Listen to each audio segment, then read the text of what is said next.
সরাসরি গ্রীষ্ম শুরু হয়ে যাচ্ছে দেশের বিস্তীর্ণ প্রান্তে। তালিকায় রয়েছে পশ্চিমবঙ্গের নাম। আবহাওয়াবিদদের মতে গত বছরের মতো এবারও ফেব্রুয়ারির মাঝামাঝি হঠাৎই শীত বিদায় নিয়ে এসে গিয়েছে গ্রীষ্ম দেশের অধিকাংশ স্থানেই, তবে বিশেষত পশ্চিম ও উত্তর ভারতে কোথাও কোথাও প্রায় কোনো পূর্বাভাস ছাড়াই হানা দিয়েছে তাপপ্রবাহ। মার্চের 10 তারিখ মুম্বাইয়ে তাপমাত্রা উঠে গিয়েছিল 40 ডিগ্রি সেলসিয়াসে, যা স্বাভাবিকের চেয়ে 7.6 ডিগ্রি বেশি। বিজ্ঞানের পরিভাষায় তা তীব্র তাপপ্রবাহ। মার্চের প্রথম 2 সপ্তাহে হিমাচল প্রদেশেরও কিছু এলাকায় দিনের সর্বোচ্চ তাপমাত্রা ছিল স্বাভাবিকের চেয়ে 5 ডিগ্রি থেকে 8 ডিগ্রি সেলসিয়াস পর্যন্ত বেশি।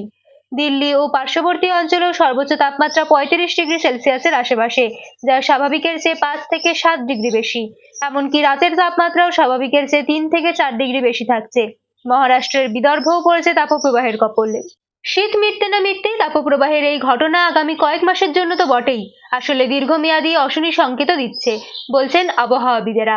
একে তো শীত ছোট হচ্ছে, উপরন্তু বসন্ত উবে যাওয়ার অর্থ সুদীর্ঘ তীব্র দাবদাহের কাল।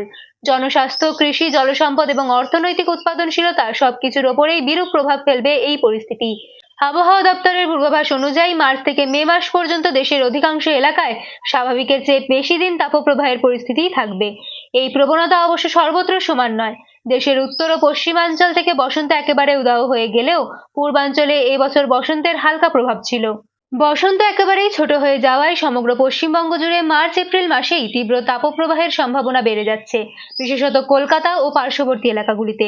এর সঙ্গে উচ্চ আর্দ্রতা মিলে তাপজনিত অস্বস্তি এবং স্বাস্থ্য ঝুঁকিকে বহু গুণ বাড়িয়ে তুলছে। এছাড়া রাতের তাপমাত্রাও বৃদ্ধি পাওয়ার ফলে দিনের বেলা তীব্র তাপ থেকে স্বস্তি বা শক্তি পুনরুদ্ধারের যে সুযোগ শরীর পেত, সেই সম্ভাবনাও কমে যাচ্ছে। অন্যদিকে ব্যাপকভাবে প্রভাবিত হচ্ছে কৃষি ও বাস্তুতন্ত্র। দেশের উপকূলীয় এলাকাগুলিতে এখনই উষ্ণ ও আর্দ্র আবহাওয়া লক্ষণীয়। এর থেকে আগামী দিনে আপেক্ষিক আর্দ্রতা ক্রমশ বৃদ্ধি পাওয়ার ইঙ্গিত পাওয়া যাচ্ছে। এর পরিণতি অত্যন্ত গুমোট ও অস্বস্তিকর আবহাওয়া। উপকূল থেকে কলকাতার দূরত্ব বেশি না হওয়ায় এই প্রভাব আসবে শহরেও। ভারতের ক্ষেত্রে ভারত মহাসাগরের সমুদ্রপৃষ্ঠের তাপমাত্রার অস্বাভাবিক বৃদ্ধি লা নিনার প্রভাবকে ছাপিয়ে গিয়েছে। বাংলার ক্ষেত্রে বিপদটা বড়ই। বস্তুত বঙ্গোপসাগরের সমুদ্রপৃষ্ঠের তাপমাত্রা বৃদ্ধির হার বিশ্বের সর্বোচ্চগুলির মধ্যে পড়ে।